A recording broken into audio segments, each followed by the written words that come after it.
Chapter 1. Before the Fall. The world didn't end in fire, it ended in silence. But before that silence there was sound. The crackling of static through transistor radios. The low thrum of atomic turbines spinning beneath suburban lawns. The laughter of children racing past homes powered by compact fusion cores. It was a golden age, bright, efficient, and constantly humming. By 2075, the United States had achieved what previous generations had only dreamed of, a fully atomic lifestyle. No gasoline, no coal, no combustion. Everything, from dinner ovens to public monorails, drew its power from the heart of the atom. It was an era of prosperity powered by uranium. And for a time, the glow of fission was as familiar and comforting as candlelight. But under the fluorescent calm of American suburbia, fear simmered like coolant beneath pressure. The Cold War had never thawed. It simply adapted. China was no longer the distant threat. It was the mirror, equally advanced, equally proud, equally convinced it was right. Nuclear warheads hung in the skies like vultures. Spy satellites blinked silently over farms and bunkers alike. And every schoolchild knew what to do when the sirens cried. Families gathered around black and white televisions at night to watch patriotic broadcasts. Trust in the atom. Trust in America, said the calm-voiced announcers as images of marching soldiers and smiling mothers filled the screen. Men wore uniforms with pride. Women clipped coupons for radiation blankets. Children practiced duck-and-cover drills between math and civics. Nationalism was not a whisper. It was a song, and the family was its chorus. Still, no one expected the end to come so swiftly. Washington vanished at dawn. Then Beijing. Then everything else. A full exchange. Coordinated. Absolute. The missile soared overhead, sleek and silent, before it turned the earth to its rawest form. Ashes, glass, and bone. Billions died. But some, those who had planned, who had built, who had believed, survived. Vault 3 was one of the last shelters constructed. A fortress beneath the Nevada stone, engineered to outlast empires. Its walls were 100 feet thick. Its power systems would burn clean for centuries. It was not just a bunker. It was a sanctuary for American ideals, and for a long time it worked. Chapter 2. Life Below. My name is Henry. I was born in Vault 3, long after the bombs. I've never seen the sky, but I dream of it every night. Vault 3 is, in many ways, flawless. It hums with the same quiet grace the old world must have had. Lights glow gently overhead. Hallways are spotless, polished by automated scrubbers that never miss a speck. The air is dry but pure, recycled 1,000 times through a maze of purifiers older than anyone alive. Children laugh. Families cook together using synth protein paste and irradiated vegetables grown in vertical gardens. People smile not because they must, but because they believe in what they built. Routine is a kind of worship. The daily rhythm of Vault 3 has remained unchanged for decades. 0700, wake. Pledge. Breakfast. 0800, work shifts begin. 1200, communal meal. 1300, second shifts. School resumes. 1800, recreation. Family time. 2100, lights dim. Evenings in the commons feel timeless. Soft music, classical or patriotic, plays from ceiling speakers. Couples read. Children draw. There's no rush, no urgency. Yet beneath it all, there is structure, purpose. Vault 3 does not tolerate idleness. Mrs. Alder, the vault historian and teacher, still recites lessons from hand-copied texts. She teaches that freedom must be protected, and that order is the soil from which freedom grows. Her classroom walls are lined with old posters. Secure the future, Obey today. Mark, the chief mechanic, is a man of few words and many tools. His hands are steady despite the 3 fingers he lost during a coolant purge years ago. The reactor took her tax, he jokes. I still owe. Clara, the single mother of twin girls, raises her children with quiet strength. She tells them stories of the world above, painted with imagination more than memory. Her daughters, Ellie and Rose, believe the sun is just a very bright ceiling light that makes trees grow. Rook is young, energetic, always painting murals in the corridors, blue skies, green trees, golden wheat. He's never seen those things, but he paints them anyway. People stop to stare. Some even cry. Dax maintains the systems. A genius, barely 30, but he speaks to the vault like it's an old friend. He's the only one who really understands a logic net that keeps the lights on. And when things go wrong, which they rarely do, he's already 5 steps ahead of the failure. Layla serves as the medic, once a field nurse, now the soul of Vault 3's infirmary.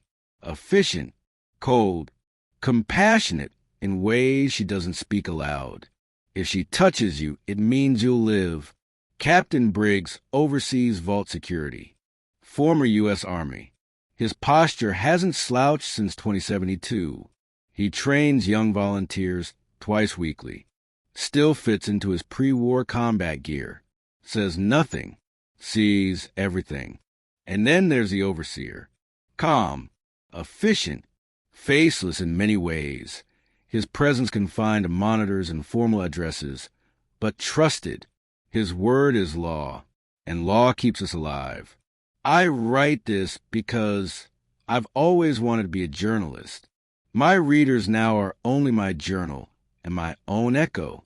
But still I write for memory, for truth. Then came the alarm. Not a fire drill, not a scheduled test. A real emergency. A deep vibration through the floor. A long, low siren that made the walls feel thinner. The overseer's face appeared on every screen. Even his voice, usually so steady, trembled faintly. Residents of Vault 3. This is a Level 3 systems emergency. The primary water chip has failed. Reclamation systems are stable, but water reserves will deplete in approximately 14 days. Secondary systems are being rerouted to preservation mode. Please remain calm and await further instruction. 2 weeks. That was the number passed around, like a prayer or a countdown. People stayed calm. They had to. The vault teaches control. But eyes darted. Hands shook. Meals went uneaten. Laughter faltered. And in that silence, I opened my notebook and wrote, "We are clean. We are strong. But we are not invincible. Not anymore." Chapter 3. The Departure. 2 weeks. The overseer's words echoed through polished halls and titanium bulkheads. At first, life continued as normal.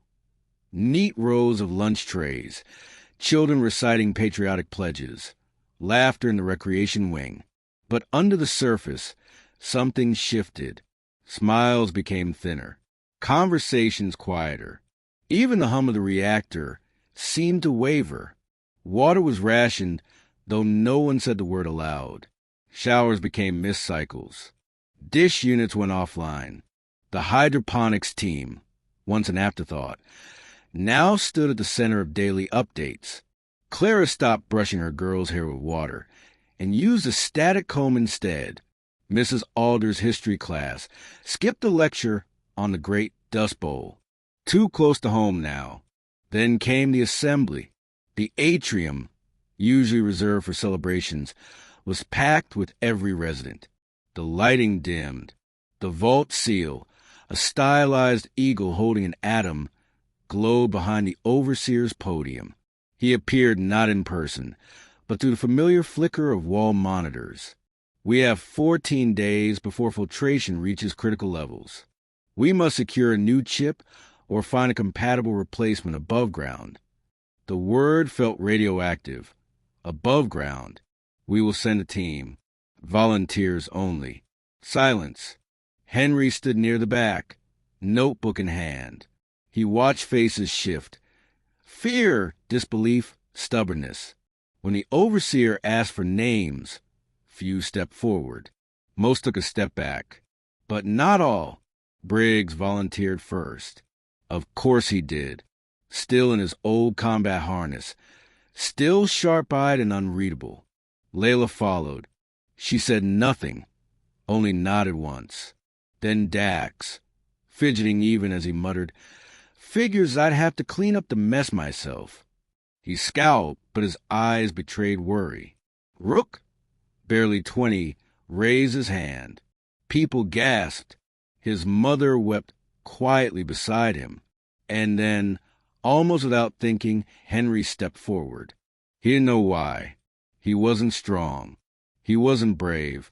But this was history unfolding, and someone had to witness it. Over the next 48 hours, the team was assembled and prepped. They trained with old weapons from a vault security wing, some steel chamber for ballistic rounds, others refurbished laser carbines and plasma sidearms. Dax calibrated a broken sensor drone. Layla raided the infirmary, pocketing stim packs and antiseptics. They received maps, digital overlays of old world roads, radiation hotspots, collapsed cities. No guarantee any of it was accurate. Before the door opened, Vault 3 gathered once more. Goodbyes were swift.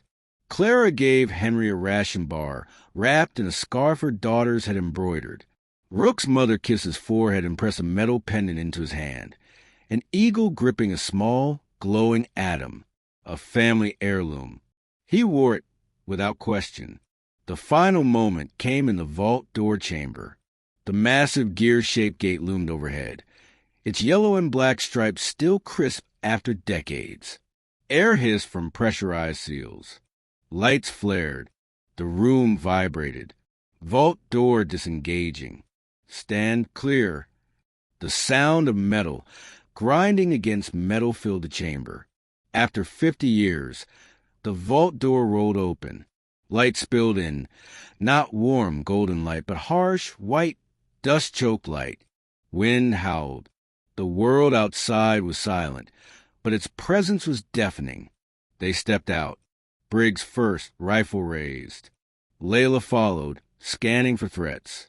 Then Dax, muttering to himself. Then Rook, trembling but wide-eyed. And finally, Henry, last to leave, first to right. The light didn't feel like hope. It felt like judgment. Behind them, the door sealed again. Vault 3 vanished into the earth, and the silence of the wasteland welcomed them. Chapter 4. The Surface. The sky above was pale and endless, like an overexposed photograph. The 5 of them stood in its glare, eyes watering, disoriented. The vault's thick steel door sealed shut behind them with a mechanical groan, muffling the hum of atomic life inside. What greeted them was silence, vast, raw, and cruel. The Mojave spread out in all directions. Endless salt-flat valleys, scorched hills, and the bleached bones of civilization long dead. To the north, the ruined skyline of Las Vegas shimmered like a ghost in the heat haze. Cracked casinos, half-melted billboards, towers twisted by time. To the east, an old freeway snaked toward mountains, its overpasses collapsed like broken ribs.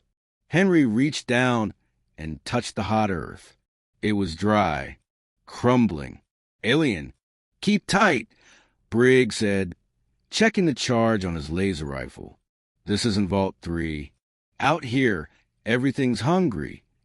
They moved in formation, Briggs at point, Layla watching the rear, Dax scanning with his reworked Geiger meter, Henry in the center jotting frantic notes, and Rook just trying to breathe. Their boots crunched over sand-covered pavement, weaving through the rusted-out shells of atomic sedans and shattered fission turbines. The walls of old homes were tagged with slogans in faded patriotic red. "Atom is life. Family first. Country forever. Keep your eyes on China. They found shelter in the ruins of Suburban Diner.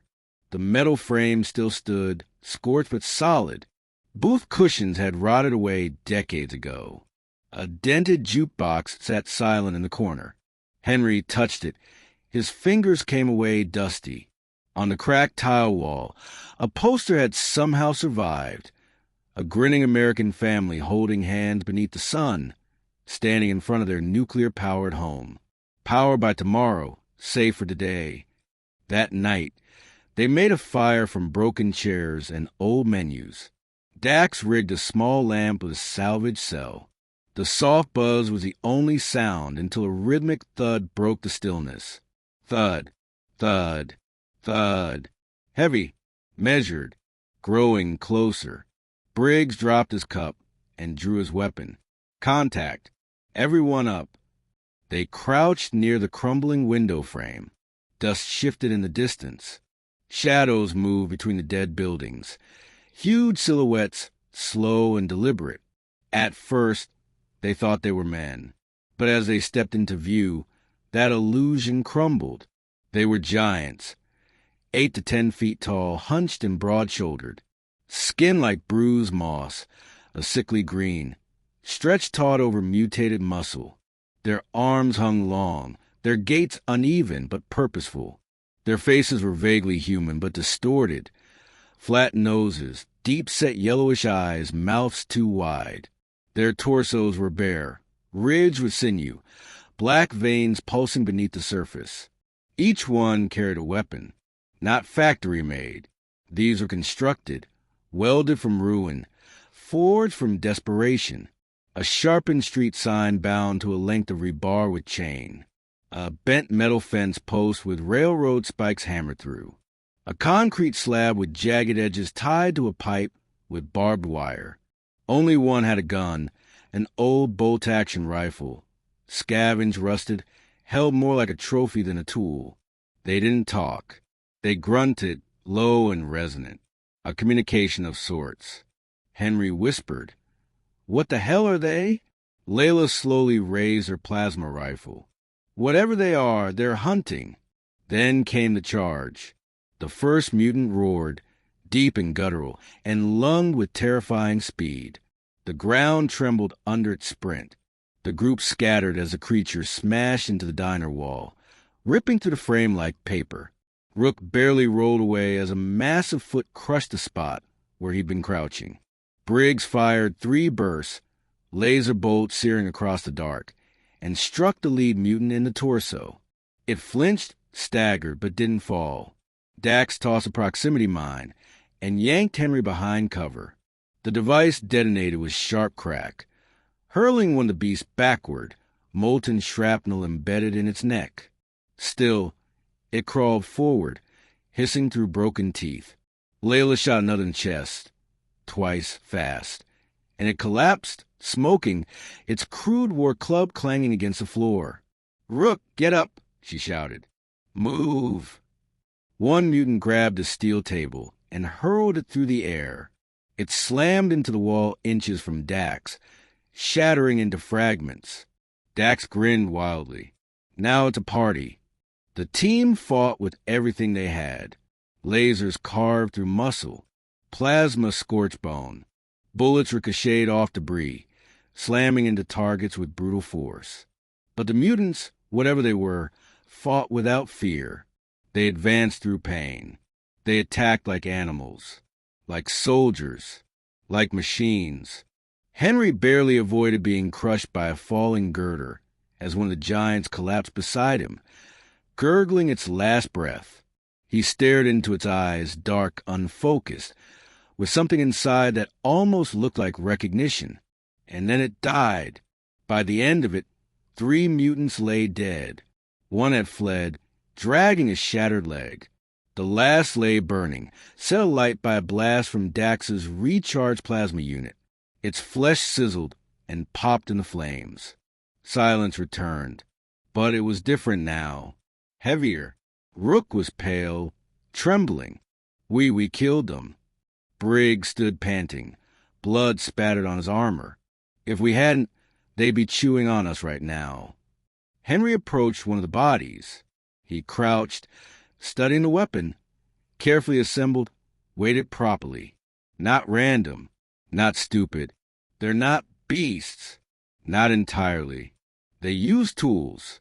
They hunt. They may not speak our language, but they have one of their own. These aren't just victims of radiation. These are survivors, mutated beyond recognition, but still thinking, acting. Layla stood beside him. We got bigger problems than a water chip. That night, they buried what was left of the mutants beneath rocks and sand. They debated burning them, but no one wanted to draw more attention. As they sat around a dwindling fire, the desert wind howled softly through the ruins. Rook stared at the flames, hollow-eyed. Do you think they were human? Henry didn't answer. He just opened his journal. Chapter 5. Through the Ashlands. The diner disappeared behind them, fading into morning light. As they began their trek northward, the sun rose without warmth, pale and watchful, casting the Mojave in a colorless haze. What had once been highways now lay fractured, crumbling under their boots. The desert was no wasteland. It was a graveyard, and something in it was awake. For the first few hours, no one spoke. A sign jutted from the sand, nearly swallowed, Vegas, 17 miles. The arrow was bent backward. They passed the skeletal remains of a gas station, half swallowed by dunes. One wall stood intact, sprayed with flaking graffiti. The sky lied.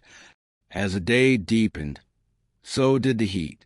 It came not in waves, but in stillness, an oppressive vacuum that pressed down from above and radiated up from below. The vault suits, despite their cooling mesh, offered little relief. Sweat pooled under collars.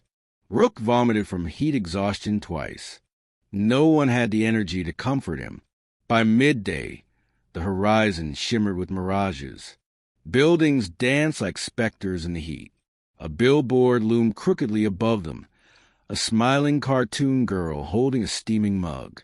And UCA brew, atomically refreshing. Her eyes had been gouged out by weather or malice. They passed twisted forms in the sand, once human shapes. Burned out, blackened, melted. Some still wore charred remains of military uniforms. Henry counted at least 9 within an hour. "We need shade," Layla said. "We're walking through a microwave." Briggs pointed toward a cluster of ruins, what had once been a strip mall. They broke in through a shattered glass door and collapsed inside. The air stank of mold and old chemicals. Something moved in the shadows, a skittering noise, but it stayed out of sight. Henry sat with his back against the toppled shelf of irradiated snack bars. He noticed a small child's shoe lodged under debris. Dried blood marked its heel. When they moved again, it was slower, weaker. They came upon a bridge spanning a narrow gorge, mostly intact, except for a deep crack running its length. As they crossed, the wind shifted. A stench rolled in, rotting meat and ozone. Then the clicking started. Dax yanked out his Geiger meter. "Hot spot. Move, move." Below the bridge, something stirred. The group didn't look. They didn't want to know. They climbed a ridge as the sky began to dim. Clouds gathered, thick gray and wrong. They moved against the wind. At the summit, the land fell away into a basin of white ash. No trees, no buildings, no corpses, just ash. They descended cautiously, boots sinking into the soft ground. The ash muffled their steps. Every sound became unnatural, too close, too loud. They could hear each other breathe. Then they found the tracks. Something had walked through the basin. Dozens of them. Deep prints, erratic patterns, some dragging what looked like claws or makeshift weapons. Others showed barefoot impressions, too large to be human. The air grew colder as the sun dipped. Shapes moved along the far ridge. At first, they thought it was their eyes playing tricks. Then one of the shadows raised something above its head. It glinted in the fading light. A blade, or a piece of metal, or both. The group hunkered down, not daring to move. Night fell. The shapes didn't come closer, but they didn't leave either. That night, they slept in shifts. Henry could barely hold his pen steady as he wrote. His entry was short. "We are not alone. We were never alone." The next morning came too slow. When they finally cleared the ash basin, they found a remnant of a checkpoint. Military barricades rusted collapse. A tank split in half by something far stronger than shellfire. What remained of the crew was smeared across the cracked asphalt like old paint. Layla examined the scene in silence. Not raiders. Not bombs. Something else. A skull sat atop a broken antenna. The jawbone had been forced open. Something lodged inside. It was a vault badge. Henry bent down and picked it up. The name was burned away, but the number remained, Vault 13. No one spoke for miles after that. Just before dusk, the land rose in uneven ridges.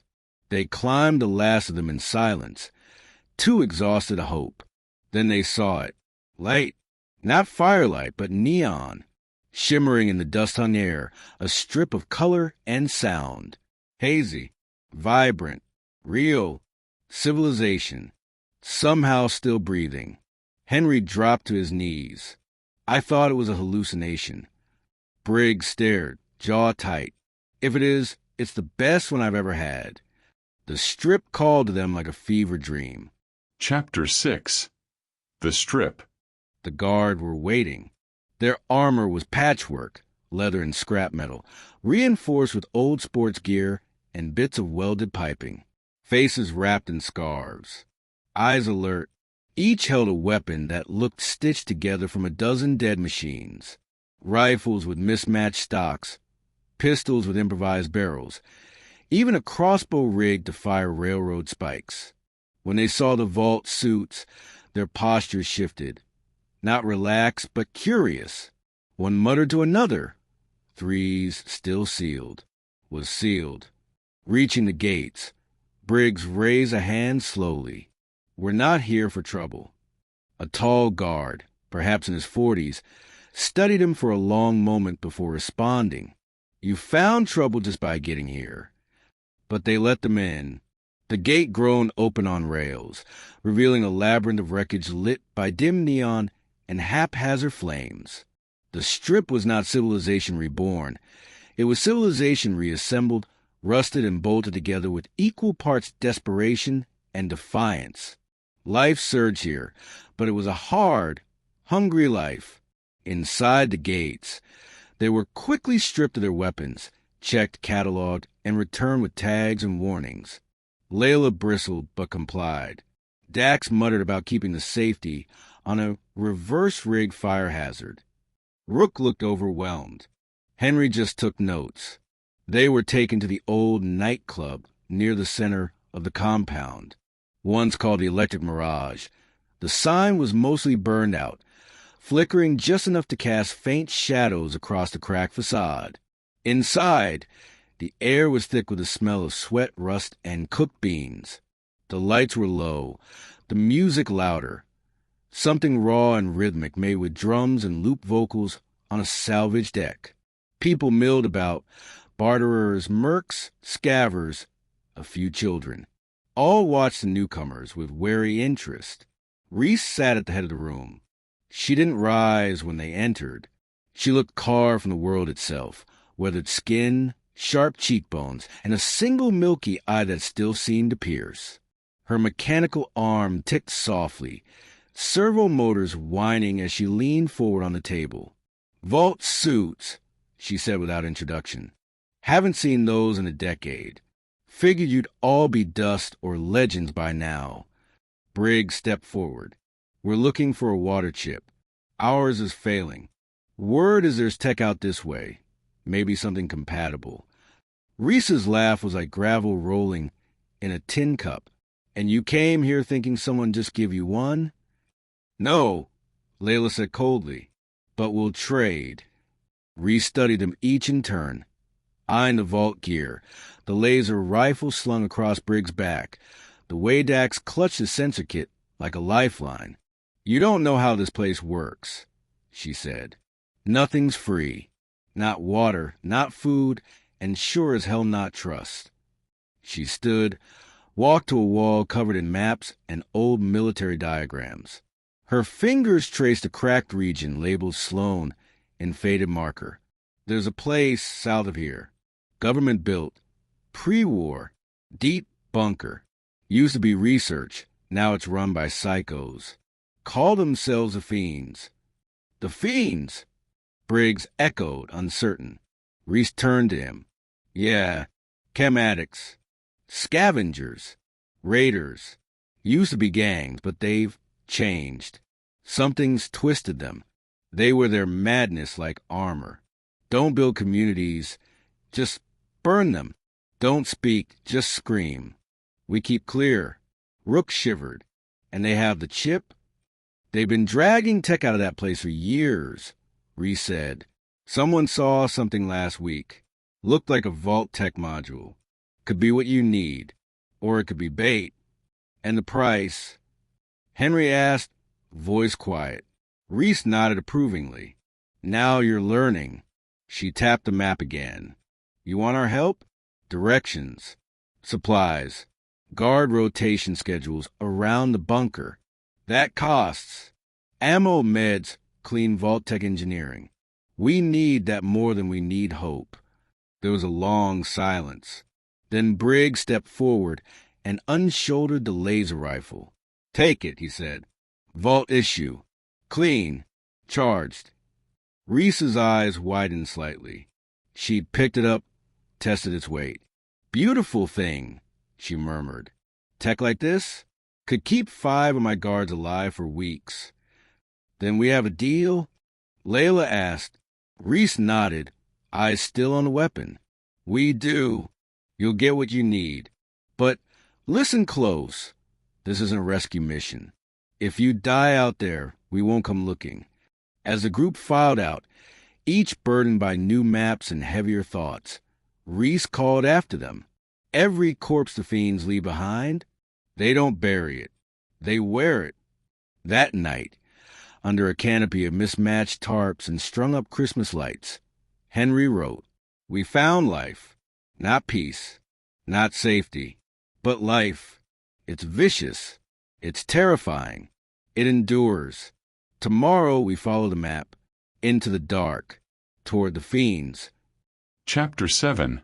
Shadows of the Old World. The strip had been a miracle. But miracles don't last in the wasteland. 2 days after their arrival, the group found themselves preparing to leave again. Their packs heavier with supplies. Their hearts heavier with truth. The water chip was out there. The Fiends had it. And time was running out. The night before their departure, the group gathered in a quiet corner of the strip. A scaffold overlooked behind the vertical farms gave them a view of the city's flickering neon and the waste beyond. The lights danced in the lenses of Layla's goggles as she scanned the dark horizon. Briggs broke the silence. We leave before first light. Fewer eyes, fewer risks. Henry nodded, but his gaze lingered on the city below. You think they'll survive here? Longer than we will if we don't get that chip, Layla muttered. Dax leaned against the railing, running a screwdriver across the contacts of his plasma unit. Place like this makes you forget what's out there. But it's still out there. Rook said nothing. He'd been quieter since the diner, since the mutants, since the look in their eyes. At midnight, they slipped out the back gate under a sliver moon. No one stopped them. No one said goodbye. The strip faded behind them, replaced by silence and shadow. Their path curved south, toward Sloan, toward danger.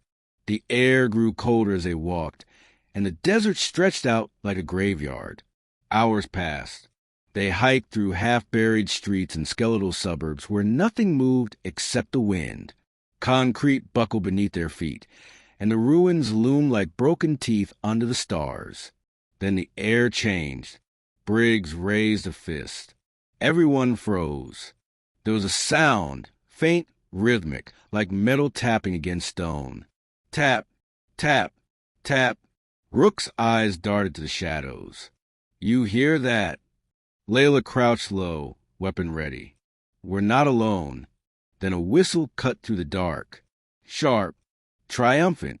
Lights flared, red flares, smoke grenades, and chaos exploded around them. The fiends came fast. They didn't charge in lines. They came from angles, from rooftops, from drainage pipes, from the cracked earth itself. Chem-fueled and frenzied, they moved like animals that had once been human, but forgot what that meant. The group scattered.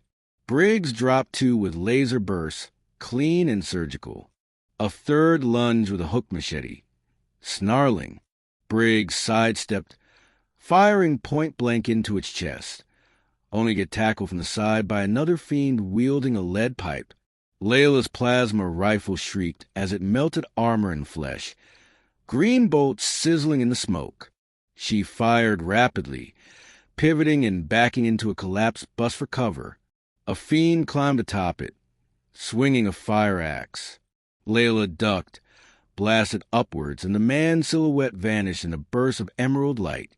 Henry fired wildly with a pistol he barely knew how to use.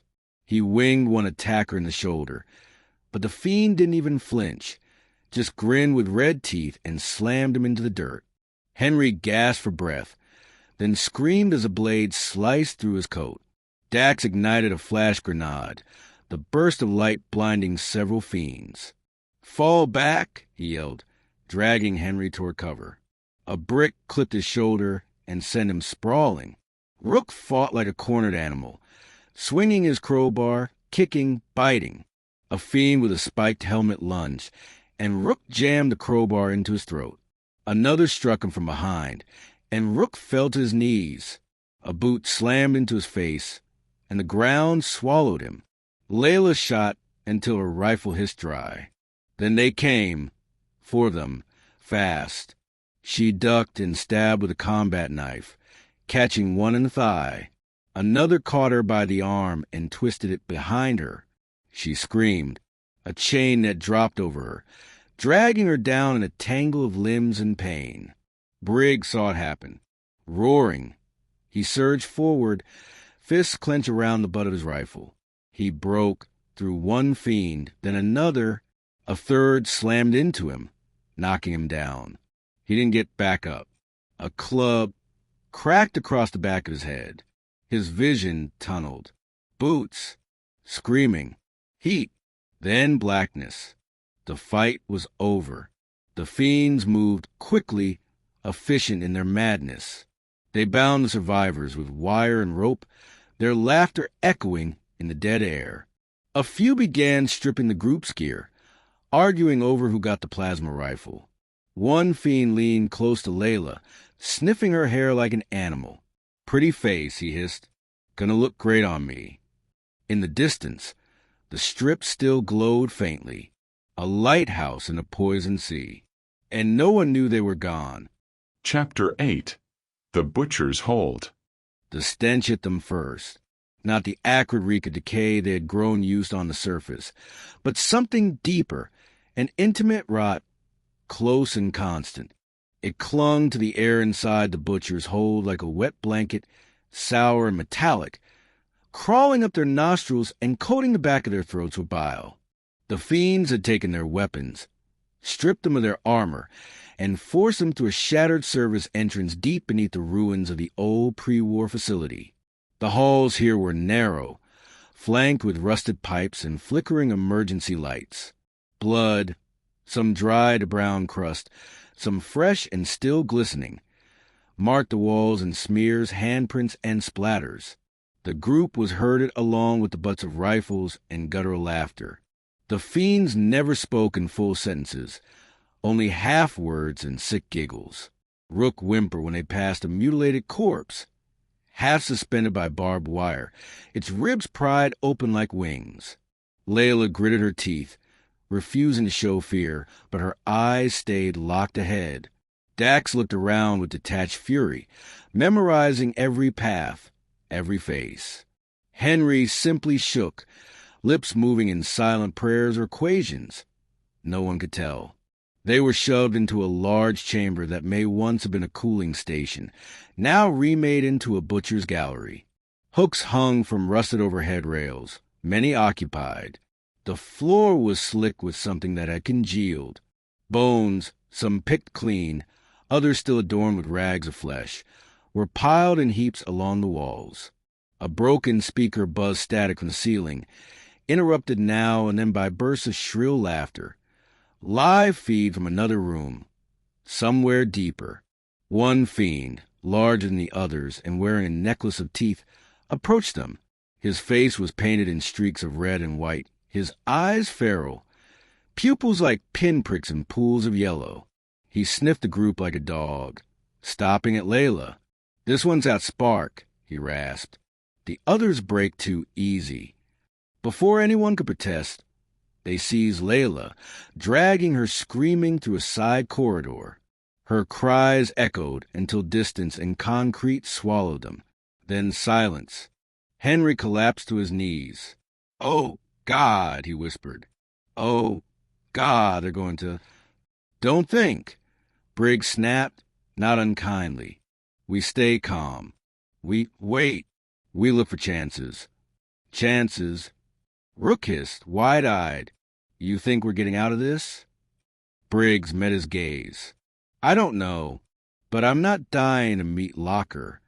The hours dragged. Or minutes. Time meant nothing here. Layla tried to pry the old restraints from the wall, her fingers bleeding as she worked them raw. Henry rocked silently. Rook stared at nothing. Then came the screaming. It was Layla. No mistaking it. But it wasn't just pain, it was madness. They heard her sobbing, screaming, then laughing, then begging. Metal clanged. Glass shattered. A power drill whined. And then there was silence. When the fiends returned, they didn't bring Layla. They brought someone else. Henry screamed when he saw the remains of the woman they'd taken. Her lower half gone, her body dragged and dropped in front of him like a gift. She was still alive, barely, her eyes glassy and distant. Her lips moved, but no sound came out. Rook vomited in the corner. Briggs knelt beside Layla's mangled form, brushing blood-caked hair from her forehead. His hand moved weakly toward his, then stopped. The fiends laughed, almost choking on what remained of her leg they were eating. They left the body where it lay.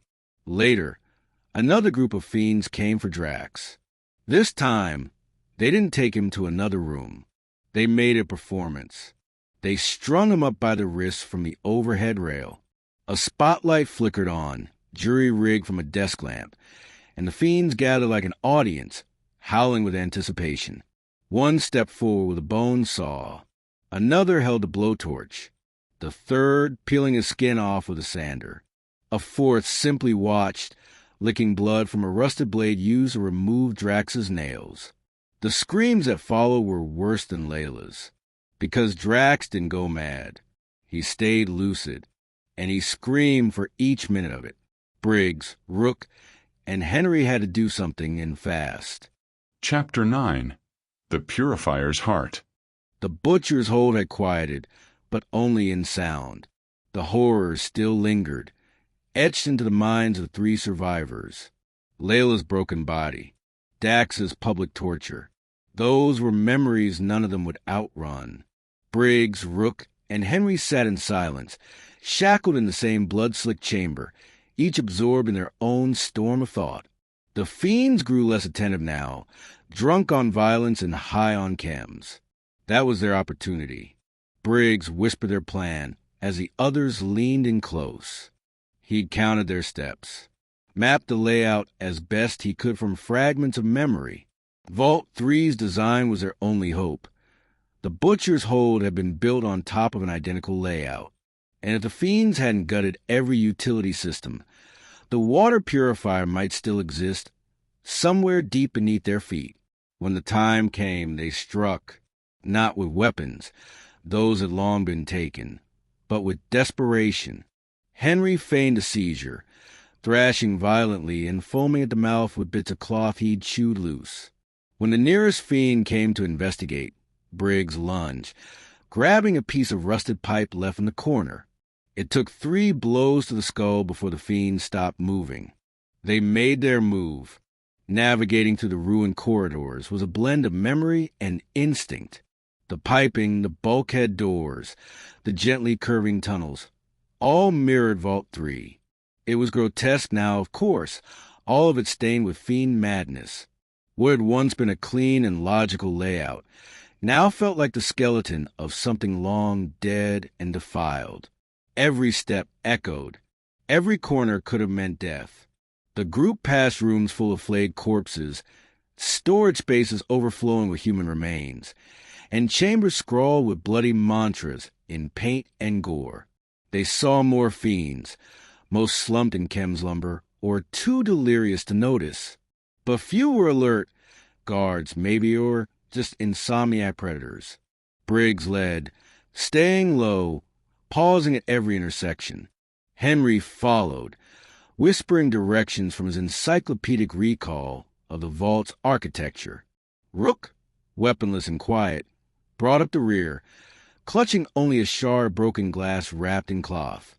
When they reached the old utility wing, the purifier chamber was sealed. Briggs checked the control panel. It sparked when he touched it. Most of the system was fried, but a faint green glow blinked weakly from beneath the grime. The purifier might still function, and if it did, the chip would be inside. They needed tools. Rook squeezed through a collapsed vent shaft nearby, barely fitting through. He vanished into the dark for nearly 10 minutes before returning with a rusted crowbar and a bag of crack tools. Fiend trophies, stolen from long-dead scavengers. It took Henry several tries to override the manual lock. When the door hissed open, they all recoiled. The room reeked of rust and stagnant water. Green mold climbed the walls, and the floor was slick with condensation and rot. But the purifier stood untouched, ancient, dented, but intact. And inside, nestled in a crystalline sheet behind a panel of thick glass, sat the chip. They stared in silence. After everything, it was real. Hope was real. Then the alarms went off. One of the fiends must have triggered a silent alert. Somewhere above, Klaxon started to scream, and boots began to pound the steel walkways. Briggs smashed the panel with the crowbar and yanked the chip free. It buzzed in his hands, warm, humming with power. He tucked it into his jacket. They had what they came for. Now they had survived long enough to escape. Chapter 10. Ashes and Echoes. The Klaxons howled like wounded animals, echoing to the cavernous ruin that had once been a symbol of safety and order. Red warning lights blinked to life, throwing twisted shadows across the blood-stained walls and rusted bulkheads of the butcher's hold. The sanctum of slaughter now pulsed with urgent alarm. Briggs clutched the chip tight to his chest, his knuckles white around it. "Move!" he barked, shoving the crowbar into a belt loop and gripping Rook's shoulder. No stopping. The 3 of them sprinted down the corridor, boots slapping against the metal floor. Behind them, the screeches of fiends grew louder. The beasts were rousing, jarred from their chemical stupors by the shrill warning system. Some barked orders in guttural slurs. Others simply howled, driven by bloodlust. They ran. Henry led the way now, his memory of Vault 3's layout guiding them. The map in his mind, once the design of a sanctuary, was now twisted into a route of survival. They darted through decaying junctions and sidestepped flickering death traps of exposed wiring and broken grates. Twice they had to duck behind corroded generators to avoid patrols of fiends twitching and snarling like feral dogs. A broken stairwell led to the service tunnel. They climbed, one at a time, Rook lagging slightly, his breath ragged. Briggs noticed and slowed. "Come on," he hissed. "We're almost—" A gunshot cracked behind them. Rook stumbled. Blood sprayed the wall beside him. No! Briggs turned back, catching him under the arm, dragging him forward. "I'm fine," Rook muttered, teeth clenched. "Just keep going." But he wasn't. His leg had taken a shot through the thigh, judging by the bleeding. He could still move, but not fast. Not fast enough. They reached the last hallway before the exit. The tunnel leading to the maintenance hatch they'd seen earlier, obscured behind crates and debris. The faint glow of daylight spilled in through the cracks of the hatch. Freedom. A way out. That's when the fiends came. 6. No armor. No tactics. Just rage and speed. They came screaming. Blades raised, firearms slung across their backs. One lobbed a pipe bomb that detonated behind the group, sending Henry sprawling. Shrapnel tore through the walls and ceiling. Briggs pulled Henry up. "Move." Rook limped forward, trying to keep up, but he fell again, hard. He grunted, then looked up at Briggs and Henry. "Go," he said. "No," Briggs growled. "You're not." "Go." Rook shoved him. "You've got the chip. This was the mission. This is what matters." Briggs hesitated, but only for a moment. Then he nodded. There was no time for goodbyes. Henry climbed through the hatch first, eyes wide and glassy. Briggs turned one last time to Rook, who had propped himself against a broken console, shard of glass in one hand, rusted crowbar in the other. "I'll slow them down," Rook said with a bitter grin. "Tell Daphne I went out swinging." Then the fiends rounded the corner. Briggs ducked through the hatch just as Rook roared and charged. He heard the clash of metal, the screams of rage, and then Rook's voice rising in a war cry that echoed through the tunnel. It was short-lived. A scream pierced the air, not a cry of battle, but agony. It stretched on far too long. Then another scream, muffled and gurgling. Briggs and Henry didn't look back. They ran. Outside, the light of the ruined world felt unreal.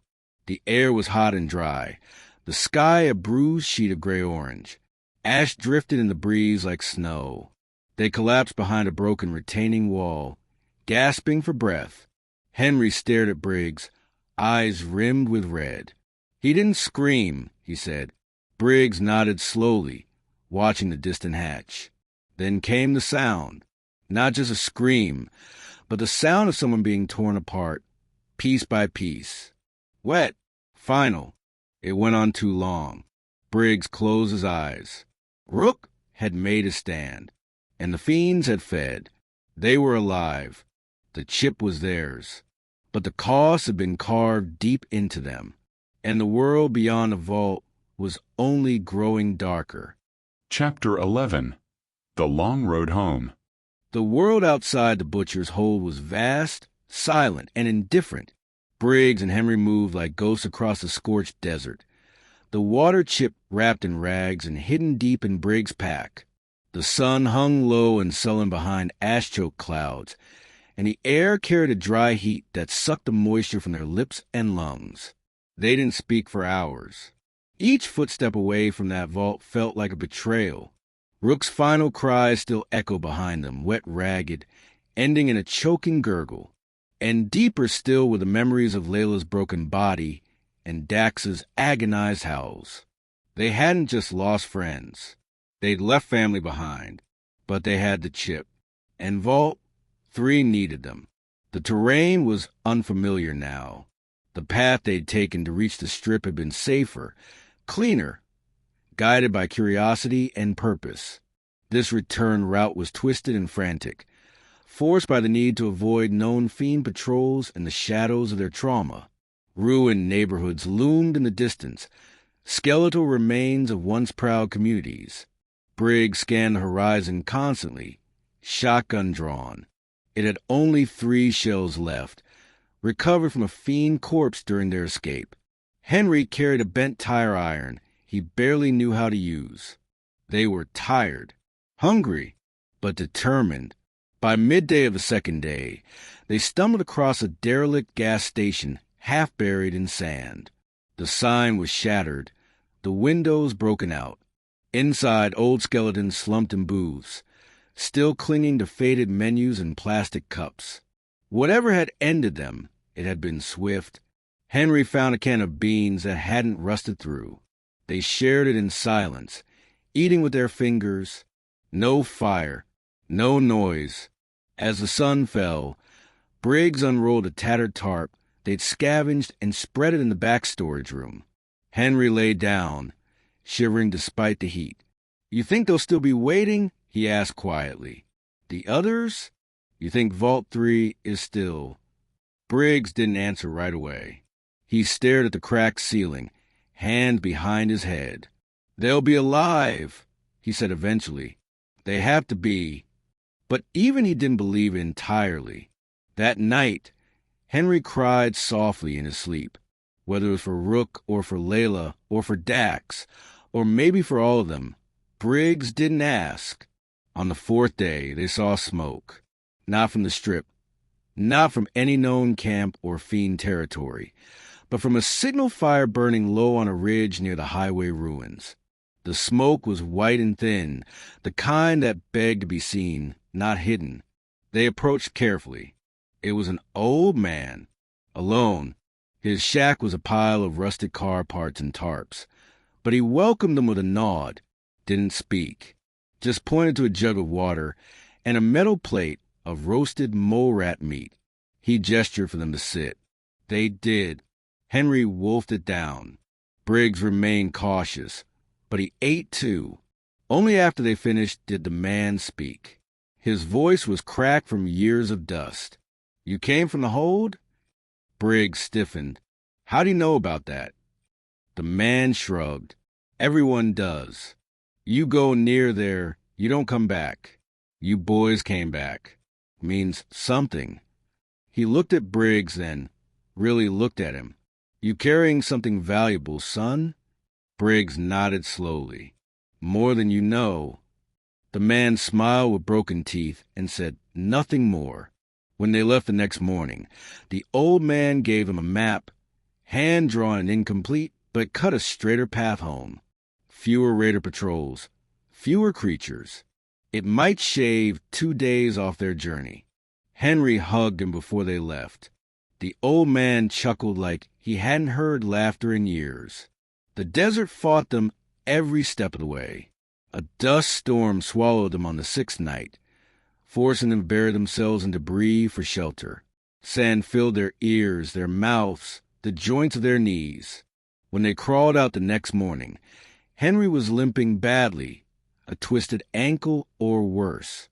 Still they moved. They passed the bleached bones of travelers who hadn't made it, skeletons in cracked armor, rusted rifles lying untouched beside backpacks half buried in sand. Briggs didn't let Henry stop. He put the boy's arm over his shoulder and carried him when he had to, because they were almost there. On the 9th day, they saw the ridge. Vault 3 sat behind it, hidden, buried, secret no more. They crested the hill, and for a moment, both men stopped. The entrance was still closed, still sealed, but the lights above the vault door flickered dimly. Power still running, life still inside. Henry sagged in Briggs' arms, crying openly. Briggs didn't cry. He just looked back, one last time, toward the horizon, toward the wasteland, toward Layla and Dax and Rook. Then they stepped forward together, toward the vault, toward home, toward whatever came next. Chapter 12. Echoes from Beyond, The vault Voices door Inside. groaned as it rolled open, steel grinding against ancient steel. Dust billowed out like the breath of some forgotten beast waking from a long slumber. Beyond it, yellow lights flickered weakly along curved walls, casting long shadows that stretched like fingers to greet them. Briggs and Henry stepped inside. The air was colder than they remembered, drier. The familiar antiseptic smell had faded into something closer to muck and oil. Vault 3 wasn't dead, but it was ailing. A dozen figures waited in the atrium, weapons in hand. Fear and hope etched into every line of their faces. When they saw Briggs and Henry, limping, filthy, gaunt, they froze. And then one of them stepped forward. Briggs. It was Nora, the vault's doctor. Her voice cracked like glass. "Henry? Is that really you?" They looked nothing like they did before they left. Only their Pip-Boy signifying they belonged there. Henry tried to smile, but it broke into a sob. Briggs reached into his pack, pulled out the wrap bundle, and held it up. "The chip," he said simply. The silence that followed was not relief. It was awe. They erupted into cheer and applause. Briggs and Henry didn't move, didn't smile. It was as if the weight of what had been done, of who hadn't returned, stole the air from their lungs. Eventually, a technician ran forward and took the bundle with shaking hands, vanishing into the lower levels. The others surrounded them then, with hands on their shoulders, with tears, with thunderous applause and disbelief. They were home. A day later, the water flowed again. From every faucet, every pipe, a thin, steady stream at first, but pure, cold, life-giving. The overseer's voice cracked over the intercom, trembling with emotion. "Thanks to the bravery of our own, Vault 3 survives. Never forget their names. Never forget the price." Everyone but the survivors celebrated. They gathered in the atrium, residents young and old, standing shoulder to shoulder beneath the worn banner that read "United, Undivided." A line of names was etched hastily into the metal wall by the door. Layla, Dax, Rook, Briggs stood before the names, fingers brushing the still warm steel. He didn't cry. Henry did, though, quietly. No shame. No one spoke. 1 week later, the vault began to stir again. Work resumed. The hum of generators, the laughter of children, fragile things, but real. Henry took a place in the engineering bay, helping maintain the new filtration system. He grew stronger by the day, even if he still limped. People called him the Map, half in jest. He smiled now when they did. Briggs was offered a place on the Overseer's Council. He refused. He spent his days in the lower halls, walking the old corridors, listening to the hum of the vault, as if waiting for something, or someone. 1 month later, he found it, an old data terminal, hidden behind a collapsed access panel in sublevel C. It flickered to life with a surge of static. The screen was cracked, the text blurred, but he managed to pull the files. They were logs, messages from before the war. Some technician, forgotten now, had left them a journal describing fears of collapse, of betrayal, of the vaults never meant to save people at all, only to study them. Briggs read every line. Then he copied them to his pip pad. Briggs returned to the atrium that night, past the sleeping faces of his people, past the wall where their names still glowed in torchlight. He sat alone beside the vault door and looked out into the dark. The corridor beyond was silent, lit only by the pale overheads that flickered now and again. He stared into it, the tunnel that had led them out, the tunnel that had taken Layla. "Dax! Rook!" He closed his eyes, and then he heard it.